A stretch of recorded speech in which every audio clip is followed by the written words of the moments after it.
We just covered this economic impact of the coronavirus, but there are other important facets that we do want to cover for you. Efforts to contain the outbreak are greatly expanding. Over the weekend, Saudi Arabia and Italy enacted restrictions on travel. Iran suspending flights to Europe, and the U.S. formally warning against any cruise ship travel.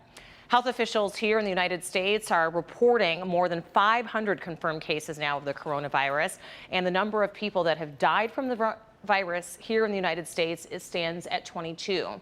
More than 30 states have now announced infections, as well as the District of Columbia. And now people in the United States are seeking answers. They want to learn how they can help stop the spread of the virus. Tom Costello has an update.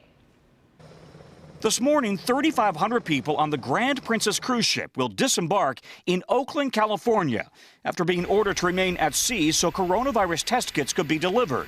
Of the just 45 people tested, 21 have confirmed cases, 19 of them crew members. All guests will remain in isolation for 14 days. It comes as the State Department issued a warning on Sunday that Americans, particularly travelers with underlying health conditions, should not travel by cruise ship.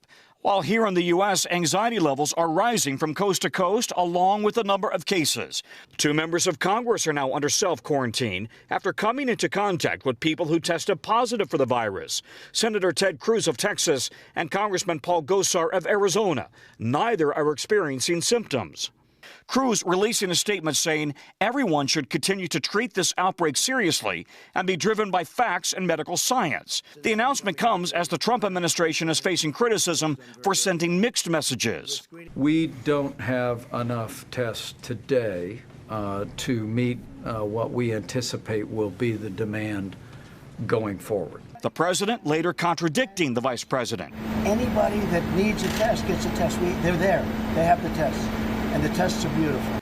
The government has not released official numbers, but a watchdog group called the COVID-19 Tracking Project says just 3,200 Americans have been tested, compared with 188,000 in South Korea and 18,000 in the UK, where there are far fewer cases. Also today, cancellations and postponements are really increasing nationwide. South by Southwest in Austin canceled now. That's going to be a major economic hit to the city. The BNP Paribas Tennis Open out in California, that is also at this point canceled. Serena Williams among the names it was going to play.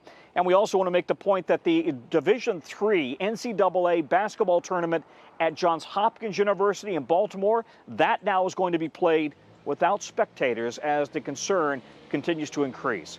I'm Tom Costello in Washington.